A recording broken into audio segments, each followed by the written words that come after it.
નમસ્કાર વિદ્યાર્થી ભાઈઓ બહેનો. ટાટ એચની પ્રિલિમ પરીક્ષા ખૂબ નજીક છે. હવે આપણી પાસે થોડા દિવસો જ બાકી છે અને આપણે અલગ અલગ MCQ વિષય વસ્તુના પ્રયોજનમૂલકના વ્યાકરણના 9-10ના છે આપણી સમક્ષ વિડીયો દ્વારા અને PDF દ્વારા છે આપી રહ્યા હતા. પરંતુ ખાસ ઘણા બધા વિદ્યાર્થીઓની વોટ્સએપની અંદર મેસેજ હતા કે તમે હિન્દીનું જે રીતે MCQ આપો છો તેવું ગુજરાતી વિષયનું જો મળી જાય તો સારું. તો એવા ભાઈઓ બહેનોને ધ્યાનમાં રાખી આપણે ધોરણ 9 અને ધોરણ 10 જે ગુજરાતી વિષય છે એ વિષયની વિષય વસ્તુના MCQ અહીં આપવાનો પ્રયત્ન કરેલો છે. જે વિદ્યાર્થીને આ જોતા હોય તો એની PDF છે તમને મળી રહેશે, કારણ કે અત્યારે વિડીયો જોવાનો વિદ્યાર્થી મિત્રો આપણે જાણીએ છીએ સમય નથી.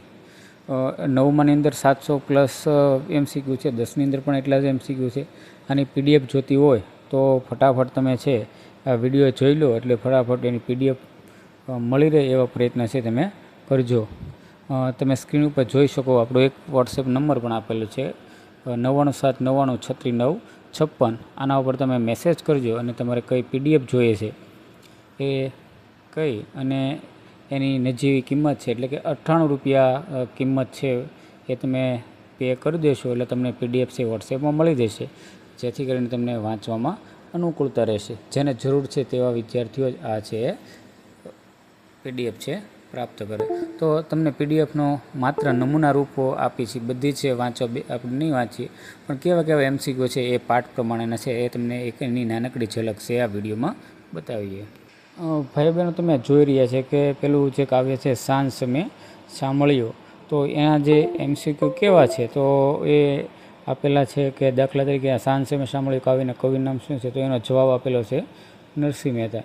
તો આ રીતના આ કાવ્ય છે પેલું કાવ્ય એના ઘણા બધા પ્રશ્નો છે એ અહીં મૂકેલા છે, એટલે કે 20 જેટલા પ્રશ્નો પહેલાં કાવ્યમાંથી છે MCQ. બીજું પાઠ છે ચોરી અને પ્રાયશ્ચિત, તો આ પાઠમાંથી આવતા જે કાંઈ પ્રશ્નો હોય છે આ વિડીયો માત્ર ડેમો માટે જ છે, એટલે તમને ખ્યાલ આવે કે કેવા કેવા MCQ છે, જેથી કે આપણે PDF લેવી કે ન લેવી તેનો તો એને સંપૂર્ણ ખ્યાલ આવે. તો એ રીતની આ છે. આ પાઠની અંદરથી 40 પ્રકારના મિત્રો MCQ છે બનાવેલા છે. ત્યાર પછી સાંભળ્યોજી બોલ્યા, તો આ જે કાવ્ય છે એના MCQ ઘણા બધા મિત્રો આપેલા છે.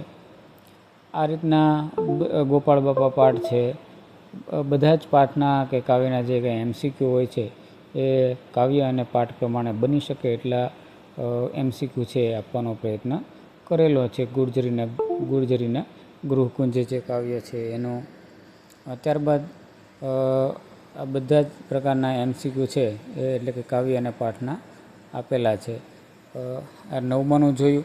ત્યારબાદ હવે આ જ રીતનું 10માના કઈ રીતના છે એની પણ આપણે મિત્રો માહિતી છે એ મેળવવાની છે. તમે આ જોઈ શકો છો કે પાઠ છે અમૃત કાકીવાળો, એમાંથી પણ 30-40 જેટલા પ્રશ્નો છે એ બનાવી અને તમારી સમક્ષ મૂકેલો છે. ત્યારબાદ કામ કરે એ જીતે. તો આ રીતે ક્રમશઃ એક પછી એક બધા જ પાઠ અને કાવ્યના પ્રશ્નો છે આપેલા છે. ત્યારબાદ 10મા ધોરણની અંદર કઈ છે એ જ જોઈએ આપણે. એમાં પણ વૈષ્ણવજનથી ચાલુ થાય છે, તો એ વૈષ્ણવજન કાવ્યના જે પ્રશ્નો છે તે લગભગ એમાંથી આપણે જાણીએ તો 20 જેટલા MCQ નાના એવા MCQ કાવ્યમાંથી બનાવેલા છે.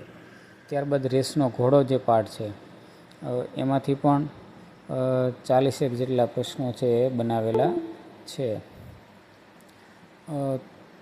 આમ જેટલા પાઠ અને કાવ્ય છે એ બધામાંથી બની શકે એટલા ગુજરાતી વિષયના વિદ્યાર્થીઓ માટે પણ છે એ બનાવવાનો પ્રયત્ન કરેલો છે. ઘણા બધા વિદ્યાર્થીઓની કોમેન્ટ હતી અને તમારા મિત્રો પણ ગુજરાતીમાં હશે, એ પણ તમારું આ મટીરિયલ જોઈને તમને પૂછતા હશે. તો એવા વિદ્યાર્થી ભાઈઓ બહેનોને ધ્યાનમાં રાખી અને આ આખો MCQ પ્રકારના પ્રશ્નો છે એ બનાવેલા છે. તો આ વિડીયો દ્વારા તમે આની માહિતી મેળવી અને આની PDF છે અવશ્ય મેળવી લેજો જો જરૂરિયાત હોય તો, કારણ કે નજીવી કિંમત છે અને આ ટાઈપિંગમાં ઘણી બધી મુશ્કેલીઓ બધી હતી, પણ ઘણા બધા વિદ્યાર્થીઓને ધ્યાનમાં રાખીને આ છે બનાવેલી છે. તો વિદ્યાર્થી મિત્રો જો તમારે જોતી હોય તો ફરીવાર આપણો હેલ્પલાઇન નંબર છે 9979963956. એની પર તમે અવશ્ય કોન્ટેક કરજો અને એની PDF છે એ તમે મેળવી લેજો. અને પરીક્ષામાં સવારથી વધારે માર્ક્સ આવે એવી આશા સાથે આપણે અહીંયા છે આ વિડીયોને રાખીએ. કારણ કે પરીક્ષા નજીક છે, ખોટી વાતો છે આપણે હવે વધારે નહીં કરતા. PDF જોતી હોય તો અવશ્ય કોન્ટેક કરજો. ચેનલમાં તમને આવતા વિડીયો જો સારા લાગતા હોય તો ચેનલને સબસ્ક્રાઈબ બાકી હોય તો એ કરજો. લાઇક શેર કરી અને અન્ય વિદ્યાર્થીઓ અવશ્ય પહોંચાડજો. હવે મળીએ આપણે નવા જ વિડીયો.